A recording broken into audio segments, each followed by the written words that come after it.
자, 101번문 마지막 공부입니다. 제 288쪽 제 12장 근본불교의 수행론 같이 읽겠습니다. 근본불교의 원리편은 이 정도로 해두고 지금부터는 어떻게 수도를 했고 어떻게 깨쳤는지 그 방법론에 대해서 말하겠습니다. 그러니까 요 앞까지의 강의는 이론적인 면이에요. 이론적인 면. 원리를 밝히고 그걸 이론적으로 정립을 했는데, 이론적으로 정립했다는 건 뭐냐면 부처님이 중도를 깨달았고 중도의 내용이 연기고 연기가 무하고 공이라는 겁니다. 그죠? 그리고 사성제이고 팔정도라는 거를 이제 그게 둘이 아니고 하나라는 걸 이해한 거죠. 다 이해하셨죠, 이제? 네. 대답하신 분은 뭐고 안 하신 분들은 뭐예요? 다음 학기 한번 더 들러. 다음 학기에. 아, 그것도 훌륭한 자세입니다. 네, 그것도 훌륭한 자세이고 다음이 어떻게 될지 아무도 몰라요. 우리가 지금. 네? 다음에 제가 이 자리에 있을지 없을지, 여러분들이 이 자리에 있을지 없을지 아무도 기약할 수가 없으니까 이게 눈 떴을 때 잘해야 돼요. 기회 왔을 때 잘 잡아야 되고요. 자, 1. 사성제를 깨침. 자, 이제부터는 깨달음에 대해서, 수행과 깨달음에 대해서 이제 말씀하신다. 이 대목이 굉장히 중요한 거예요. 1. 사성제를 깨침. 우리가 이제 중도를 깨친다, 팔정도를 깨친다 이런 얘기를 말하는데 여기 와가지고 이제 사성제를 깨친다는 얘기를 또 하고 계신 거예요. 이거는 율장에 나오는 얘기입니다. 같이 한번 읽어봅시다. 자, 시작. 이 사성제를 여실히 직연하여 나는 이미 모두 다 청정함으로 인천의 중생계에서 무상정등각을 현등각했다고 말한다. 또한 나에게 지와 견이 생겨나서 나의 심해탈은 움직이지 않는다. 이는 나의 최후의 생이며 다시는 후유를 받지 않으리라. 이 가르침을 말씀하시자 교진녀에게 원증 이후에 법안이 생겨서 다음과 같이 말하였다. 집법이 있는 것은 모두 다 멸법이 있다. 이때 세종께서 칭찬하여 말씀하셨다. 교진녀는 깨쳤다. 교진녀는 깨쳤다. 그때 교진녀는 이 법을 보고 법을 얻고 법을 알고 법에 깨달아 들어가 의혹을 초월하고 머뭇거림을 없애고 무해를 얻었다. 바파와 발제에게도 원진 이후에 법안이 생겨서 다음과 같이 말하였다. 집법이 있는 것은 모두 다 멸법이 있다. 다섯 비구가 취함이 없이 모든 법례로부터 시백탈하니 그때 세간에 아라하는 6사람이 되었다. 이게 이제 율장, 니까야 안부보다도 먼저 정립된 마하바카라는 율장에 있는 내용이에요. 그러니까 이거는 부처님 말씀입니다. 부처님 법문의 원음에 가장 가까운 말씀이에요. 원음에 기록된 원음에 가장 가까운 말씀인데 여기 그대로 그죠? 나는 보면 이 사성제는 이제 고진멸도잖아요, 그죠? 이 사성제를 여실히 직연하여 알고 보아 나는 이미 모두 다 청정함으로 모두 다 알아가지고 깨쳐서 마음에 어떠한 분별 망상이 남아있지 않다는 거예요. 그 분별 망상이 남아있지 않는 거를 우리가 마음이 청정하다는 거예요. 요 말이 굉장히 중요해요. 마음이 청정하다. 아, 저 사람 마음이 청정해. 마음이 깨끗해. 그 사람은 마음에 어떤 잡티나 잡념이나 쓸데없는 망상이나 이런 게 없다는 거죠. 마음이 그냥 깨끗하다는 거죠. 마음이 깨끗하면 얼굴도 어때요? 네? 몰라요? 얼굴도 맑죠, 그죠? 네. 그러니까 수행이 잘 되고 있는가 안 되고 있는가는 얼굴에 나타난다 했습니까? 안 나타난다 했습니까? 제가 이런 눈으로 보니까요, TV에 이렇게 뭐 사건 사고 치고 나온 사람도 있잖아요. 아, 얼굴 보니까 좀 보이대요, 그런 게. 이렇게 보면 또 이상한 사람이 될 수가 있는데, 네. 그러니까 이 얼굴이 밝고 편안하고 깨끗하다 이러면 그 사람이 마음을 잘 쓰고 살아온 거예요. 그러니까 우리가 시골에 가면 그죠? 얼굴이 아주 해맑은 노인들을 만나잖아요, 그죠? 그런 분들은 실제 시골에서 평생 그냥 법 없이도 그죠? 예, 항상 남을 보면 도와주려고 그러고 그죠? 챙겨주려고 그런 사람들 많잖아요 주변에. 그런 사람들은 깨끗하게 청정하게 잘 살아오신 거예요. 꼭 무슨 뭐 부처님 법을 만나가지고 깨닫고 이 관계없이 마음을 아주 청진하게 순수하게 잘 남을 돕고 사는 사람들도 그렇게 얼굴이 깨끗하단 말이에요. 그래서 여기서 나는 이미 모두 다 청정함으로써 인천의 중생계에서 무상정등과 위 없는 바른 깨달음을 현등하겠다. 눈앞에 바로 깨쳤다는 겁니다.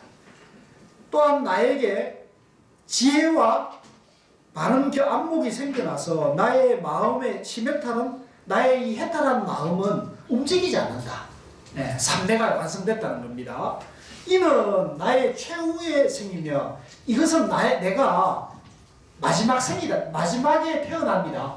다시는 태어남이 없다는 거죠. 이걸 다른 말로는 다시는 뒤에 후유, 다시 태어남, 다시 있음을 받지 않는다는 거죠. 해탈, 생사윤회에서 해탈했다는 얘기입니다.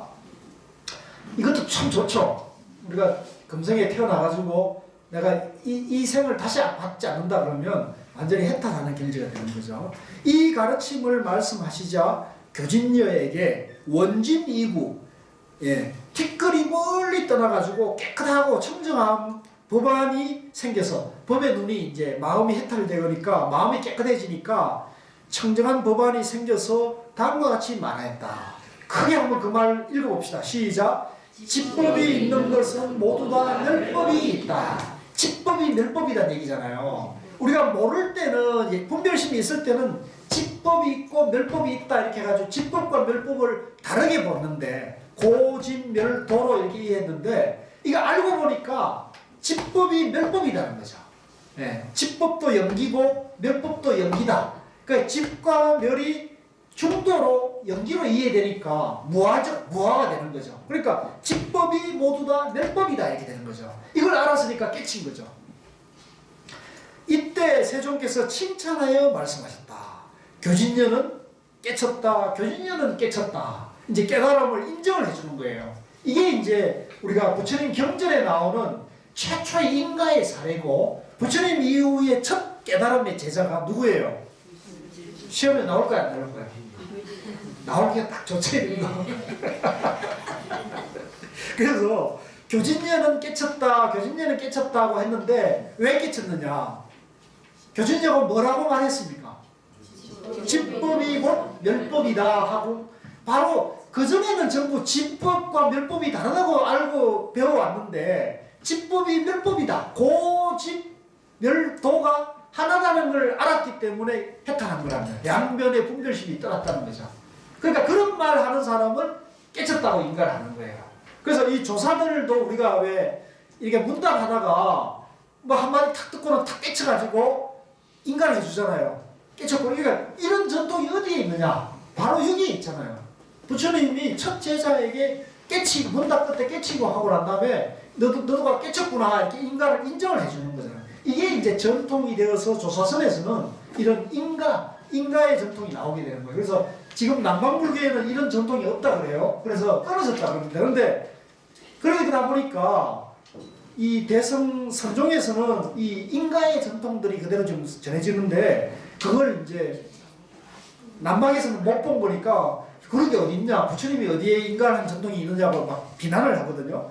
그러면 우리는 이 대목을 보여줘야 돼. 여기 봐라. 부처님이 뭐라 그랬느냐? 교진녀를 깨치고 교진녀를 너는 깨쳤다 인정을 하고 있지 않느냐? 이렇게 딱 증거를 드립니다. 거죠. 그때 교진녀는 이미 법을 보고 법을 얻고 법을 알고 법에 깨달아 들어가 의욕을 초월하고 이게 중요해요. 우리가 깨달았는가 안 깨달았는가 알려면 어떻게 했냐면 자기 마음에 의심이 하나도 없어야 돼요. 의심이. 여러분들 마음에는 의심이 어때요? 너무너무 많죠? 지금 교수님도 저게 지금 제대로 말씀 하나 안 하나 의심이 있죠? 네? 이렇게 해서는 절대 깨달을 수가 없어요. 깨닫는 건 뭐냐면 마음에 의심이 없는 거예요. 일체 분별심이 의심이 없어지는 거예요. 제 얘기해서 죄송합니다만은 저도 이 101법문을 한 10번 정도 읽으니까 더 이상 이 101법문이나 불교 교리를 봤을 때 또 그런 눈으로 세상 문제를 봤을 때 별 의심이 없어지더라고요. 별 의문이 없어요. 네, 별 의문이 없어요. 그러니까 마음이 어떻게 돼요? 그만큼 가벼워지고 불신이 없어지는. 네, 다 믿음이 생기고 저분이 뭐 엉뚱한 얘기를 하고 엉뚱한 행동을 하고 저를 막 욕을 하더라도 그럴 이유가 있겠지. 내가 뭔 잘못을 했나 보다. 이렇게 봐버리니까 이해가 돼요, 안 돼요? 상대가 이해되죠. 네. 집사람이 자꾸 뭐라고 그러면 내가 뭘 좀 잘못했는가 보다. 이렇게 받아들여야지. 그걸 막 대들고 이러면 편안해져야 안 돼요. 남편이 뭔가 좀 그러면 여러분들이 남편이 왜 저럴까 이렇게 이해하려고 노력을 해야지. 거기다 바가지를 긁으면 어떻게 되겠어요? 구청에 서로 찾아봐야 되겠어요. 그래서 우리가 이제 이 부처님의 깨달음 세계가 이해되면 이 101법문을 통해 가지고 중도 연기 무화공이 이해되면 이해가 되는 만큼 우리가 의심이 줄어들어야 돼요. 의심이 줄어들면 마음이 편해지고 마음이 그만큼 청정해질 수가 있는 거예요. 자, 그래서 의혹을 초월하고 머뭇거림을 없애고 무외를 얻었다. 머뭇거림 주저하는 게 없는 거예요. 왜? 다 아니까. 또 무외가 뭐죠? 두려움이 없는 마음이죠. 두려움이 없는 마음. 그러니까 우리는 지금 어떤 게 있느냐면 제가 조금 이거는 조금 다른 차원의 얘기인데 이제 101법문을 한 10번 정도 읽고요. 이제 이 교리에 대해 부처님의 깨달음의 교리에 대해서는 내가 더 이상 이제 의심은 없다 이렇게 생각하고 그러고 난 다음에 이제 고스님처럼 이제 앞으로 어떻게 공부해야 됩니까? 그러니까 화두를 해야 돼요. 화두를 통해서 그걸 체험을 해고 체득을 해가야 된다는 거죠. 그래서 이제 화두를 이제 해야겠다는 이제 그 마음이 나죠. 근데 화두를 하니까 됩니까? 안 됩니까? 화두가 잘 안 되거든요. 화두하면 앉아 있으면 엉뚱한 생각이 자꾸 나서. 근데 이때 화두만 해야지 내가 지금 쓸데없는 생각을 하고 있구나. 이게 알아차려지잖아요. 그러면 이게 화두 공부하는데 장애입니까? 아닙니까? 이게 장애죠. 화두하는데 쓸데없는 생각이 자꾸 일어나면 장애잖아요. 근데 이제 우리가 이 화두를 처음 입문했을 때 가장 우리를 괴롭히는 게 뭐냐면 이 망상이 일어나는 거거든요. 그러니까 화두한다고 앉아있는데 나는 화두는 안 되고 주야장창 망상만 일어난다. 그러니까 나는 화두할 근기가 아닌 것 같다. 나 같은 근기는 화두하면 안 되는 것 같다. 이런 식으로 우리가 자기를 물러서거든요. 근데 이 물러서면 이렇게 안 되는 거예요. 여기서 이제 우리가 교리적으로 이해하면 내가 연기고 뭐하니까, 그죠? 내가 연기고 뭐하니까 망상이 일어나는 것도 연기고 뭐하다. 실체가 없는 거다. 그죠? 망상이 일어나는 것도 실체가 없고 나도 실체가 없다. 그러면 참선할 때는 오직 화두만 챙겨한다. 그래서 망상을 신경 쓰지 말고 화두만 챙기자. 이렇게 해서 이제 공부를 바로 잡았어요. 그래서 망상이 일어나더라도 신경 쓰지 말고 화두. 그래서 이제 화두를 이제 어디 가서 일주일 수련회를 가는데 화두를 딱 챙기니까 화두가 어느 순간에 의심 없이 1시간, 2시간 이렇게 삼매가 된 상태에서 삼매 상태에서 화두 일념이 된 상태에서 1시간, 2시간 돼 가는데 그 가는 가운데서 어떤 문제가 생기느냐면요. 이제 잘 들으세요. 화두가 이제 한 번도 내가 화두를 딱 잡아가지고 1시간 동안 이 화두가 일념이 딱 된 상태를 경험해봤어요? 안 해봤어요? 해봤어요. 생전 처음 하는 거잖아요. 그죠? 내가 이 화두가 딱 잡고 30분 일념이 된 상태가 처음 하는 거잖아요. 그러면 처음 경험하는 마음 세계에 들어가면은 어떤 마음이 일어나냐면 이게 뭐지?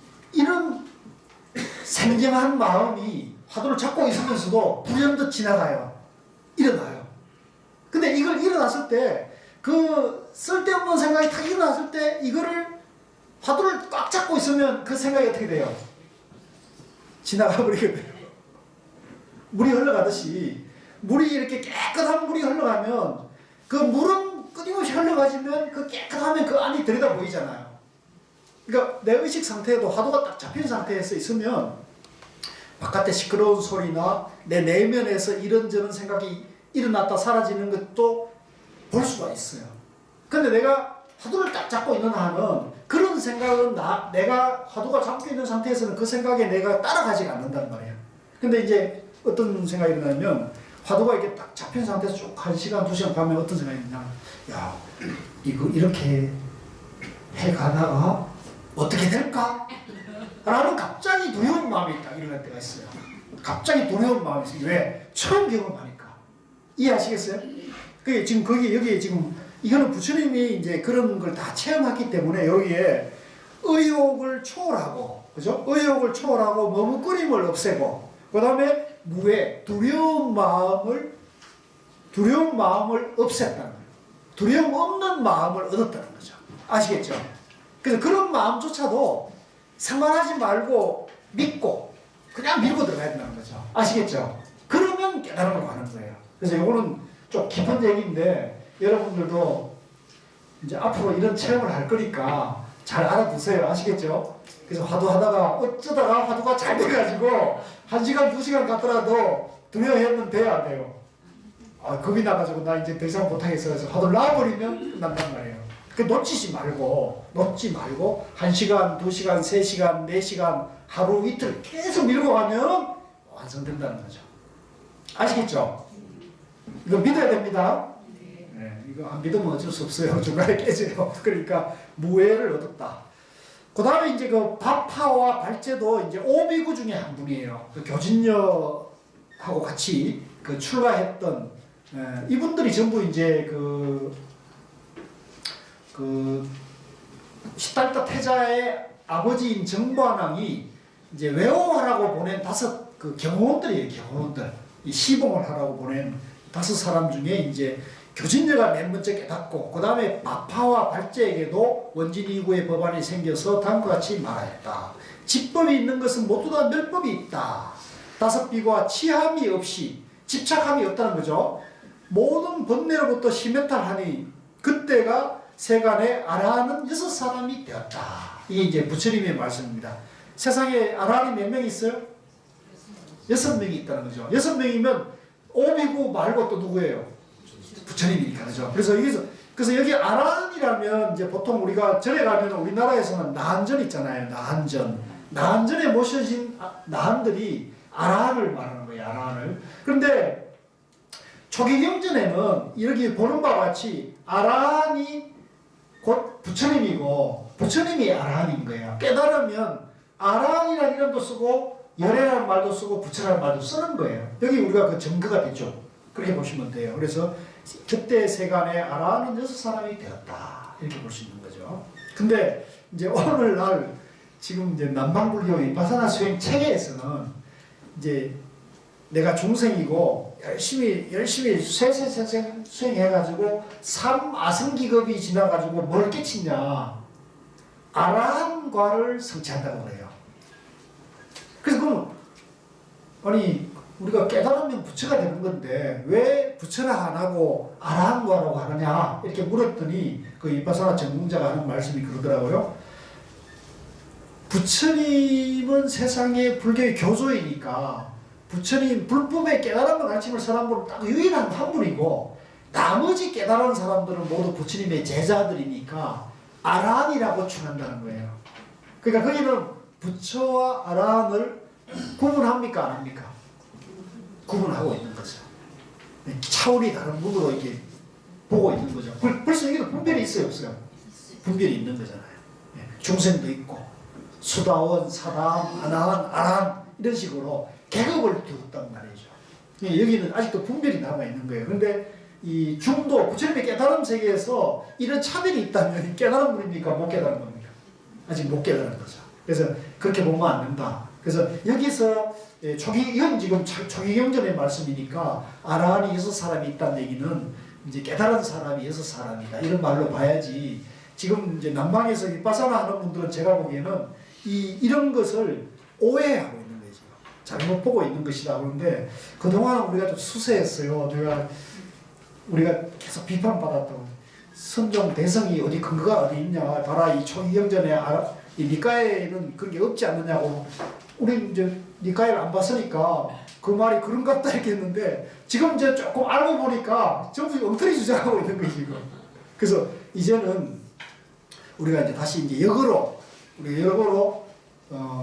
저 남방에서 그렇게 말하면 그건 잘못 본 거다 이렇게 이제 역으로 우리가 그 논박을 할 수 있어야 되는데 과연 우리 그 선에서 이런 논박을 할 수 있는 사람이 얼마나 되냐는 거죠. 이게 이제 너무나 안타까운 거예요. 과연 그걸 이 니까야도 보고 이 율장도 보고 아한부경전을 보고 또 선종도 알고 조사의록도 보고 거기에 대해서 명쾌하게 그걸 논박하고 근거를 제시하고 거기에 대해서 절대 논쟁에서 밀리지 않게 치열하게 우리 입장을 전해가지고 그것을 그 사람들이 납득할 수 있게끔 설명해 줄 수 있는 사람이 얼마나 되냐는 거죠. 이게 이제 과제예요. 그래서 제가 부끄럽지만 이제 이걸 남인데 뭐 이거 스님들이 하셔야 된다, 선방 스님들이 하셔야 된다 이렇게 지금 미룰 수 있는 입장이 아니다. 그러면 우리 그 공부하는 제가자들이 이런 문제의식을 가진 제가자들이 공부를 열심히 해서 또 수행도 잘 해가지고 또 행동도 바르게 해가지고 이제 한번 해보자 이런 마음으로 지금 우리가 성철 생활참선이라는 이 과정을 하고 있는 겁니다. 그래서 지금 다행히 이제 심화반, 입문반, 심화반, 전문반 이제 내년 봄에는 지도자반을 지금 개설하려고 해요. 지도자반. 그러니까 전문반까지 마치신 분들은 지도자반을 만들어 가지고 이제 본격적으로 이런 바른 안목을 가지고 화두 선배도 좀 체험하시고 또 행도 바르게 하시는 분들이 이제 여기저기 가가지고 이제 바른 활동을 좀 하시게 되면 이제 우리가 이 중도 정법이 더욱더 활발하게 전파되지 않겠나 저는 그렇게 믿고 있습니다. 제 믿음이 어떻습니까? 제가 좋아서 하는 거니까 뭐 안 따라와도 괜찮아요. 저 혼자라도 갈랍니다. 저 혼자라도 갈 거예요. 그러니까 따라올 분들은 같이 가고요. 같이 가고 뭐 같이 안 가도 상관없어요. 왜 웃어요? 뭐 다른 길 가는 사람 가도 괜찮아요. 위파사나 가실 분 가셔도 되고 저 사마타 가실 분 가도 되고 염불 하실 분 염불 하도 되고 절할 분 절해도 돼요. 그거는 뭐 자기가 옳다고 생각하는 길을 가는 거는 그거는 잘못된 길은 아니에요. 그죠? 근데 제가 봤을 때는 이 중도연기 무화공을 알고 보니까 중도 정면으로 세우 가면은 지름길을 가는 거예요. 그럼 우리가 서울에서 부산 가는데 KTX 타면 빠르잖아요. 비행기 타면 빠른데 왜 자전거 타고 가려고 그래요? 왜 걸어가려고 그래요? 왜 완행을 타고 가려고 그래요? 왜 저 평양 갔다가 부산 가려고 그래요? 왜 강릉 갔다 부산 가려고 그래요? 그럴 필요가 없다는 거죠. KTX나 비행기 한 번 딱 타면 바로 내려가는 길이 있다는 거죠. 예. 지금 그 얘기 하는 겁니다. 어떻게 동봉구사님 어떻게 같이 가시렵니까? 주변의 경치도 다 가면서 네. 시험 KTX 가도 뭐 다 보고 가는 아 보이구나. 비행기 타면 더 잘 보여요. 더 멀리 보여요. 표를 끊어야 표 돈이 없어가지고 지금. 누가 그러대요? 우리가 서울에서 부산 가는데 그 KTX를 가보면 너무 빨리 가가지고 아무것도 못 보는 거 아닙니까? 이렇게 할 수도 있죠. 그러니까 천천히 가면서 다 보고 가야 된다는 거지. 갔다가 누가 시기기도 하고 휴게소 들어가기도 하고. KTX는 뭐 안에서 쉬는데 타고 쉬는데 가면서도 쉬는 거 아니에요. 그러니까 아무리 빨리 가더라도 서울에서 부산 그 경치는 과정은 다 거치고 가는 거잖아요. 그죠? 근데 이제 거기서 머물고 가느냐 아니면 쉬면서 그냥 편안하게 그냥 다 보고 가느냐 그 차이죠. 그 아까 그 아라한 예탄명이라는 말이 제가 생각하기로 이게 그 남방불교에서 말이 안 맞는 게 이건 제 생각입니다. 그 부처락하는 뜻은 어떻게 보면 무한 세계에서의 완전체 아닙니까? 완전체. 완전 무게라는 어떤 부처락입니까? 그러면 계단의 부처님은 완전체고 그 밑에 아라는 덜 완전체다. 그건 어떤 완전체에 대한 어떤 그 논리적으로 맞는 거 아니에요? 그 자아성찰이 있죠. 그죠? 그러면 대부처님이 있고 아라한이 있고 그러면 무한의 세계가 있고 유한이 있다. 그렇게 나눌 수 있는 거 아니에요? 그렇죠. 그럼 그거는 그 남방불교 소송하면 안 되고 남방불교에서 그 논리적으로 그건 안 맞는 소리 아니에요? 그렇죠. 그건 불법이 아니죠. 그죠, 그죠. 네, 그렇게 하나의 그 그러니까 방편으로는 그런 말을 할 수도 있어요. 방편으로. 근데 그게 방편은 법을 깨치기 위한 방편이 돼야 되는데, 그죠? 달을 보여주기 위한 손가락이 돼야 되는데, 손가락 자체가 법이라고 주장하면은 그러겠죠. 부처를 완전한 사람, 완전한 인격체를 본다 하면은 그 차등이 없는 거지. 그렇죠. 그렇게 말씀해 주죠. 그렇죠. 이제 KTX 타고 갑시다. 그걸 표를 끊어야지. 안 그럴게요. 자, 그래서 이제 그 얘기입니다. 그 밑에 이제 성철 스님이 설명해 놓은 거는 이제 제가 지금 말씀드린 거하고 거의 같아요. 그러니까 그렇게 보시면 되고요. 290쪽에 그 밑에서 세 번째 줄을 한번 보겠습니다. 찾으십니까? 네. 이것이 부처님이 깨치신 이후에 처음 중도를 바로 깨쳐 생사에서 해탈한 사람에 대한 기록입니다. 이게 이제 이거는 니까야 지금 남방불교에서 보고 있는 부처님의 원음에 가깝다고 하는 거기에 나온 얘기예요. 교진녀가 깨치고 난 뒤에 다른 비구도 모두 깨치고 그 후에 야사를 시작으로 많은 출가자가 깨쳤습니다. 그러니까 앞에 이제 그 6분이 부처님을 비롯해서 올비구까지 해서 6분이 깨쳤잖아요. 6분 다음에 처음 깨친 자가 야사라는 거예요. 야사. 따라해보세요. 야사. 야사는 이제 그 밑에 주가 있으니까 보시고요. 이 야사가 이제 친구 54명과 함께 출가해가지고 이제 이 교단을 확립하는데 큰 기여를 했다 그러고요. 또 야사의 부모와 부인도 마침내 출가를 해가지고 불교 교단 최초의 우바세 우바이로 기록된다. 야사가 교단사적으로는 굉장히 중요한 분이에요. 예, 7번째 깨달은 분인데 이제 이분이 이제 교단사적으로는 부처님 법을 펴기는데 굉장히 중요한 역할을 했다. 이렇게 보시면 돼요. 깨친 뒤에는 반드시 집법이 그대로 멸법이다라고 말하여 생사가 그대로 열반임을 정덕했습니다. 집법이 그대로 멸법이라는 말은 생사가 그대로 열반이라는 말하고 틀려요, 같아요? 같은 말이라는 거죠. 생사가 그대로 열반임을 정득했다는 것은 쌍차 쌍조하여 집과 멸이 융통한 경계를 깨쳤다는 말입니다. 이것이 무해지, 걸림없는 지혜입니다. 근본 불교에서는 이 말이 깨친 사람의 표가 되었습니다. 뭐가? 집법이 그대로 멸법이라는 거죠. 이걸 이제 대승에 와서는 생사가 그대로 열반이다 이렇게 표현하는 거예요. 우리가 불법을 공부하는 근본도 생사적 열반이라는 것을 바로 깨쳐야지 말로만 아무리 집법 그대로가 멸법이라 해도 깨친 것이 아닙니다. 이 말은 뭐냐면 우리가 그 부처님의 깨달음 세계로 가려면 마음을 깨쳐야지 말로만 집법이 멸법이다, 생사가 열반이다 이런 말은 누구나 할 수 있잖아요. 이거는 목사님도 할 수 있고 신부님도 할 수 있단 말이에요. 왜도 즉 불교를 모르는 분들도 생사가 열반이다 말은 할 수가 있다고요. 그죠? 그러니까 말로서 문자로서는 그걸 절대로 깨칠 수가 없어요. 근데 이제 시험 안 봐도 되는 거예요.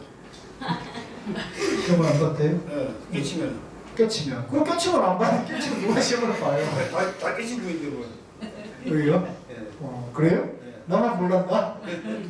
그래서 근데 이제 이것을 지금 우리 불교계에 이걸 굉장히 오독해가지고요. 중도, 연기, 무아를 잘 이해하면 그대로 깨닫는 것이다 라고 주장하는 분들이 있어요.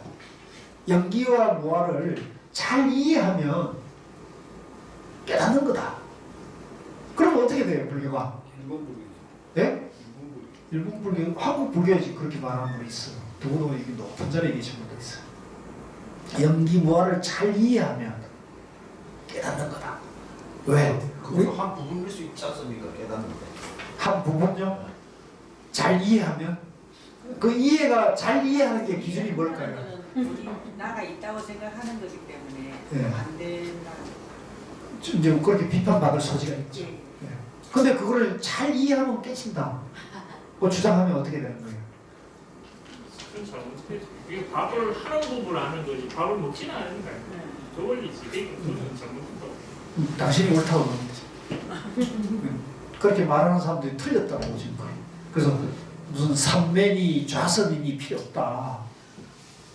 연기 뭐 조금만 잘 이해하면 다 깨치는데 뭐 하려고 앉아서 선방에서 고생하고 뭐 하려고 좌선하고 앉아 있냐.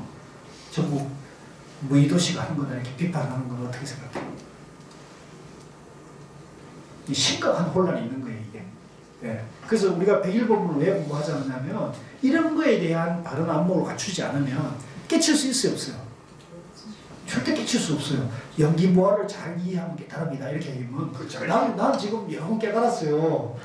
그걸 잘 이해한다는 그 수준이 얼마든지 관조를 말합니까? 관조. 그럼 저도 잘 모르겠어요. 아니 그분 나름대로 잘 이해한다 했을 때는 우리가 참선에서 그분도 내가 이제 연기무화 진여라는 걸 잘 이해하는 아까 거예요. 교진녀가 네. 교수님이 사성기를 듣고 집법이 메리트 할 때는 그 옛날 책을 보더라도 교진녀가 참선을 했다 하는 기록을 했거든요. 그럼 그쪽에서 관조라는 걸 깊이 무슨 말하면 깊이 명상하면은 이해한다는 말이 명상으로. 제가 알기에는 그분은 명상, 삼매, 참선 이런 거는 아니고 부정하시더라고요. 잘 이해하면. 관조라고 할때 아니고 그냥 이해를 하는. 그러니까 이제 여기 지금 우리가 여기 말하면은 보세요. 집법 그 말로만 우리가 불법을 공부하는 근본도 생사적 열반이라는 것을 바로 깨쳐야지 말로만 아무리 집법 그대로와 멸법이다 해도 깨친 것이 아닙니다. 잘 이해했다 이거는 깨친다고 할 수 없는 거죠. 실천이 되어야 법의 눈을 바로 뜬 것이고 그게 행이 돼야 돼 행이. 그러니까 행이 돼야 되거든 행이. 행동이 그렇게 나타나야 돼. 차별이 하지 않고 그죠? 깨달은 행을 하느냐는 거죠.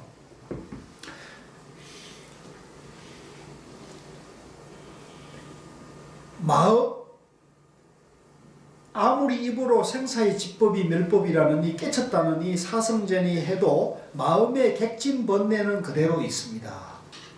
객진번뇌의 구름이 완전히 거쳐서 진여본성의 청천백일이 분명히 나타날 때가 바로 원진이구이고 그러니까 때가 멀리 완전히 떠난 거죠. 사성제를 바라보며 연기를 바라보고 중도를 바라보며 팔중도를 바라보는 때입니다. 그것을 깨쳤다고 합니다.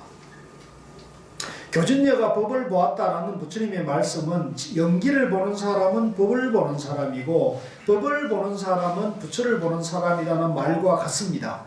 사성제의 집은 연기의 생기법이고 멸은 연기의 환멸법입니다. 이런 집과 멸을 바로 보아야 중도이니 생멸의 직멸이 아니라 중도의 직멸입니다. 이해되십니까? 네, 이게 생멸로 이해되면 안 돼요. 태어나서 늙고 병들어 죽으니까 연기다 이렇게 이해하면은 이거는 생멸의 사제가 되는 거죠. 생멸의 연기가 된다는 거죠. 중도가 아닙니다. 중도의 직멸을 바로 깨치면 그 사람이 법을 본 사람이고 부처를 본 사람입니다. 아시겠죠? 네, 중도로 봐야 된다. 자, 그 다음에 이제 넘어가가지고요. 그 292쪽에 세 번째, 위에서 세 번째 문단에 보면 부처님께서 아라한이 6사람이라고 하신 것은 부처님과 5 비구를 합하여 하신 말씀입니다. 보통 6가지 신통 중에 누진통을 얻으면 멸진정에 들어간다고 하면서 누진통을 얻으면 아라한이지 성불은 아니라고 말합니다. 그리고 이때 누진은 제6식의 분별루만 끊어진 것이지 제8 아레아식의 근본 누는 끊어지지 않는 것이라고 말합니다. 이제 요 얘기는 뭐냐면 아라한과 부처를 구분해가지고 아라한은 부처보다는 깨달음이 조금 밑에 있는 거다라고 지금 표현하는 말을 하는 거예요. 하지만 이런 해석은 부파불교 이후에 소승과 대승을 나누어서 말할 때 하는 해석 방법입니다. 지금 부처님이 말씀하신 아라한은 소승과 대승을 나눌 때의 아라한이 아니라 근본 불교에서 열애를 가리키는 말입니다. 이게 성철스님이 견해예요. 네. 이걸 나누면 근본 불교에 나누지 않았지 않느냐 하는 거죠. 네? 초성법륜에 그렇게 나와 있으니까 이걸 어떻게 아란이 하나이지 왜 이걸 둘로 보느냐는 거죠. 둘로 보는 거는 이후에 나온 거, 이후에. 예, 이후에 보파불교 이후에 나온 거란 말이죠. 그러니까 그건 잘못된 것이다. 이런 얘기입니다. 그 다음에 이제 293쪽에 맨 위로 가가지고 292쪽에 맨 밑에 줄에 가면 잘못 해석하면 부처님도 소승 아란인가 할 수 있는데 근본 불교 시대에는 절대로 있을 수 없는 사상입니다. 그러니까 이 지금 초기경전을 잘못 오해하면 이 아란이 부처가 다른 걸로 설명할 수 있는 아란이라는 말을 썼으니까 하는데 이거는 근본 불교를 오도한 거라는 거죠. 여기에서는 부처님 당시에 5 비구를 대표하는 예를 들었습니다. 그 뒤에도 여러 사람들이 깨친 다음에는 아란이 지금 몇 명이다 하는 말씀이 율장에 나옵니다.